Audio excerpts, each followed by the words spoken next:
Hola, nosotros somos estudiantes de la titulación de Medicina de la Universidad Técnica Particular de Loja. En este video vamos a tratar temas muy importantes que nos sirvieron a nosotros y estamos muy seguros que también les servirán a ustedes en el aprendizaje de la histología. A continuación veremos sistema endocrino, sistema reproductor masculino, sistema reproductor femenino y placenta. Así como también sistema nervioso central, sistema nervioso periférico y ojo. El siguiente corte histológico que observaremos es de testículos. Son órganos ovoides pares que se encuentran fuera de la cavidad abdominal. Tienen tabiques testiculares que dividen el tejido en 350 lobulillos, de los cuales cada uno contiene de 2 a 4 túbulos seminíferos. En esa primera placa podemos observar una túnica vascular, una túnica albúgena y una túnica vaginal que recubre a todo el testículo. En esta placa no la vamos a poder observar. En la siguiente placa podemos observar la luz del testículo, tejido conectivo intersticial y una gran cantidad de vasos sanguíneos. Por último, en esta placa de mayor aumento podemos observar el epitelio seminífero, las células de Leydig, las células de Sertoli encargadas de la nutrición y sostén de las células germinales. También observamos los espermatogonios, de los cuales se dividen en espermatocitos primarios. Luego se encuentran los espermatocitos secundarios, los espermátides, y en la luz del túbulo seminífero se encuentran los espermatozoides. El siguiente corte histológico que vamos a observar es de epidídimo. Es el órgano almacenador de espermatozoides, en el cual continúan su maduración funcional. Contiene conductos del epidídimo, los cuales poseen un epitelio pseudoestratificado cilíndrico ciliado. Estos conductos en su periferia tienen músculo liso y están separados por tejido conectivo en el cual posee los vasos sanguíneos. En un mayor aumento vamos a observar con más claridad lo que es el epitelio pseudoestratificado cilíndrico ciliado y en su parte más apical los estereocilios, que son microvellosidades altas. En la parte central de los conductos encontraremos abundantes espermatozoides almacenados. La siguiente placa a observar es la próstata. Es un órgano glandular del aparato genitourinario. Contiene células que producen parte del líquido seminal que protege y nutre a los espermatozoides contenidos en el semen. Vamos a encontrar las glándulas túbulo-alveolares, cálculos, tejido conjuntivo, cuerpo amiláceo, alvéolos glandulares, el epitelio glandular y músculo liso. Ojo, córnea humana. Se puede observar el epitelio anterior de la córnea, con epitelio estratificado plano queratinizado no cornificado de 5 a 6 capas, la sustancia propia o llamado estroma y el epitelio posterior de la córnea. Retina humana. La retina humana está constituida por 10 capas, empezando por el epitelio pigmentario, la capa de conos y bastones, la membrana limitante externa, la capa nuclear externa, la capa plexiforme externa, capa nuclear interna, capa plexiforme interna, capa de células ganglionares, la capa de fibras del nervio óptico y finalmente la membrana limitante interna. Ojo a través de la córnea, iris y cuerpo ciliar. Se puede observar el iris, un proceso ciliar, la cámara posterior, el ángulo iridio-corneal, la córnea, la conjuntiva vulvar, la esclerótica, el músculo ciliar y la cámara anterior. Con un objetivo de 10x se puede observar el proceso ciliar, el iris, la cámara posterior, la cámara anterior, la esclera, el cristalino y la córnea. Papila o disco del nervio óptico. Se puede observar el disco óptico, el orificio en la esclera, la lámina cribosa de la esclera, el nervio óptico, la aracnoides y las fibras del nervio óptico. Nervio óptico. Se puede distinguir los orificios en la esclera, el tejido conjuntivo interfascicular, las fibras nerviosas, el perineuro y los núcleos de las células de Schwann. Párpado humano. Se puede distinguir el folículo piloso, la glándula de meibomio, la porción externa del párpado, la conjuntiva palpebral, el limbo y el músculo estriado, que es elevador del párpado. Finalmente, en un objetivo de 40x podemos observar el epitelio plano estratificado queratinizado, el epitelio de transición, el epitelio plano no queratinizado, un conducto de meibomio, el músculo estriado, la glándula de meibomio y tejido conjuntivo. A continuación veremos la placenta, un órgano encargado de nutrir y separar la sangre materna y fetal. En la siguiente placa de una placenta inmadura observamos las siguientes estructuras: vellosidades de fijación, fibrinoide, brotes inticiales, espacio intervellositario, un epitelio biestratificado que es el epitelio trofoblasto, vasos sanguíneos y vellosidades coriónicas. En un mayor aumento podemos observar de mejor manera las vellosidades de fijación, el fibrinoide y los brotes inticiales. Además podemos observar el epitelio biestratificado que está formado por el sincitio trofoblasto y el citotrofoblasto, que van a ser la característica principal de una placenta inmadura o inmadura. Placenta madura. Se considera placenta madura a partir del primer trimestre de gestación hasta el parto. Contiene abundantes vellosidades y la capa sincitotrofoblástica, que es la diferencia de la placenta inmadura.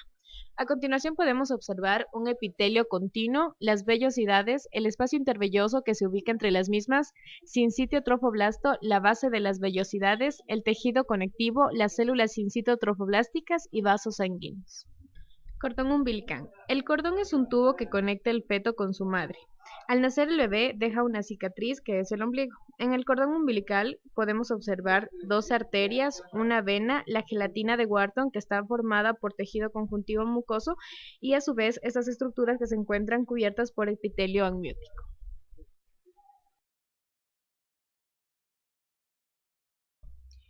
Glándula tiroides. Es una glándula neuroendocrina. Regula el metabolismo del cuerpo. Es productora de proteínas y regula la sensibilidad del cuerpo a otras hormonas. Está conformada básicamente por un folículo, una célula parafolicular, sus células foliculares, el núcleo, el coloide y el tejido conjuntivo que lo separa. Glándula paratiroides. Su estructura histológica es simple y consiste en células exócrinas. Está conformada por células principales, células oxífilas, tejido conjuntivo en el que encontramos gran cantidad de vasos sanguíneos. Glándula suprarrenal, compuesta por dos partes, la corteza y la médula. La corteza se encuentran tres zonas que son la zona reticular, la zona fasciculada, la zona glomerular. También presentamos una parte de tejido adiposo, en la que encontramos vasos sanguíneos y periféricamente la cápsula. Páncreas. Es una glándula compleja que tiene un componente exócrino y endocrino. La glándula está subdividida en lobulillos. Presenta gran cantidad de tejido conjuntivo. Presenta un conducto excretor, una célula centroacinosa, un acino seroso y los islotes de Langerhans, que presentan las siguientes células: alfa, beta, delta y polipéptido pancreático, que son las encargadas de la secreción de las mismas hormonas. Glándula hipófisis o pituitaria. La glándula hipófisis está dividida en dos segmentos, una parte nerviosa, neurohipófisis, y una parte glandular, adenohipófisis. Está constituida por el grupo de células cromófobas, una cápsula, células eosinófilas, células basófilas, abundancia de capilares, pars distalis, pars tuberalis y pars media. A continuación vamos a estudiar las placas del sistema nervioso central y periférico. Cerebro humano. Se pueden observar la sustancia gris, sustancia blanca, corteza cerebral, vena, vía madre y un vaso sanguíneo. En la placa de cerebro humano podemos observar un cono axónico, el axón, dendritas, espina dendrítica y el soma neuronal. Cerebelo humano. Podemos observar la capa molecular, la capa de células de Purkinje, la capa granulosa, vía madre, la capa molecular, el centro medular o sustancia blanca y la corteza cerebelosa.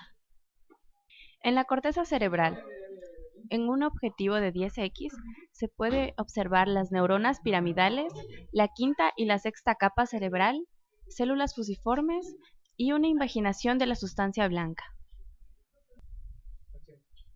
Nervio humano. Podemos observar tejido adiposo del perineuro, un vaso sanguíneo, tejido interfascicular, epineuro, fascículos de las fibras nerviosas y perineuro. Médula espinal. Podemos observar en esta placa la sustancia gris, el asta anterior, el conducto ependimario, el cordón anterior, comisura blanca, la raíz posterior, el asta posterior, la pía madre, la sustancia blanca, el surco dorsolateral, el surco medio anterior y la vena espinal dorsal. Nervio periférico. Se puede observar el perineuro, endoneuro, fibras nerviosas mielínicas de forma clara, el tejido conectivo interfascicular, fibras nerviosas amielínicas de color morado, el fascículo de fibras y el epineuro.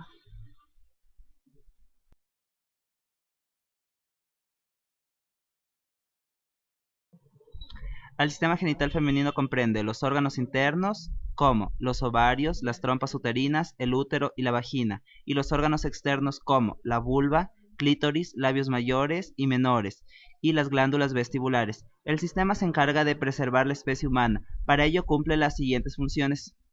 1. Formación de células sexuales llamadas óvulos, que han de ser fecundados por los gametos masculinos, es decir, el espermatozoide. 2. La producción de hormonas sexuales femeninas, como estrógenos y progesterona, que proporcionan caracteres sexuales femeninos, favoreciendo la interrelación de ambos sexos. 3. Las funciones relacionadas con la formación y el desarrollo de un nuevo ser, como la fecundación, la gestación, el parto y la lactancia. Ovario humano. El ovario está compuesto por corteza y médula. En el tejido conjuntivo de la corteza, o también llamado tejido conjuntivo fusocelular, se encuentran los folículos ováricos, como se presentan en la siguiente placa, mientras que en la médula, compuesta por tejido conjuntivo laxo, contiene muchos vasos sanguíneos y linfáticos. También podemos observar en este corte histológico el hilio ovárico. La siguiente placa corresponde al ovario de conejo, en la cual podemos observar las siguientes estructuras. El folículo primordial, en el cual vamos a observar el oocito. Además, dentro de este vamos a encontrar su núcleo y su citoplasma.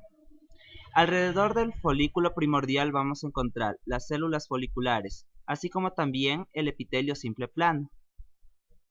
En esta placa logramos observar también el folículo primario, junto con un folículo secundario, así como la teca externa, la teca interna, la zona pelúcida. Así también se observan las células de la granulosa y también el ovocito. Folículo de Graaff, en el cual es la estructura madura ya de todas las estructuras foliculares en la corteza ovárica, y se considera la ovulación cuando éste se libera. Logramos observar el cúmulo oóforo, el ovocito, así como también el antro folicular y la membrana basal. A la vez se observan también las estructuras antes mencionadas en las estructuras foliculares anteriores. El folículo atrésico no se presenta en estos cortes histológicos. Vagina es un tubo conjuntivo muscular de 8 a 9 centímetros de largo. Histológicamente está compuesto por un epitelio plano estratificado no queratinizado, por una capa mucosa, una capa muscular, una lámina propia. Dentro de la capa muscular tenemos una capa muscular circular interna y una longitudinal externa. Tubo uterina. Las tubas uterinas son órganos tubulares de 10 a 14 centímetros de longitud, que por extremos se abren hacia la cavidad abdominal. Logramos observar en el siguiente corte histológico la porción laberíntica formada por su mucosa. A la vez vamos a realizar un mayor aumento para observar las siguientes estructuras. Lámina propia, capa circular externa, serosa, capa longitudinal interna y a la vez el epitelio que forma la mucosa con las células en clavo, que es epitelio simple cilíndrico, que la tapiza. Miometrio. Es la segunda capa del útero. En el siguiente corte histológico vamos a observar que está formada por la capa muscular del útero, que tiene un espesor de hasta 2 centímetros, compuesto por haces musculares lisos entrelazados. A la vez en esta placa se puede observar el plano vascular del útero, que está presente en las arterias y las venas. Agradecemos a la Universidad Técnica Particular de Loja por permitirnos el acceso al laboratorio de histología y patología y de esta manera obtener las imágenes ya antes presentadas. Agradecemos a la licenciada Jenny Vélez Pangal por habernos impartido la clase de histología práctica y a la doctora Gloria Valenzuela por habernos impartido la clase de histología teoría.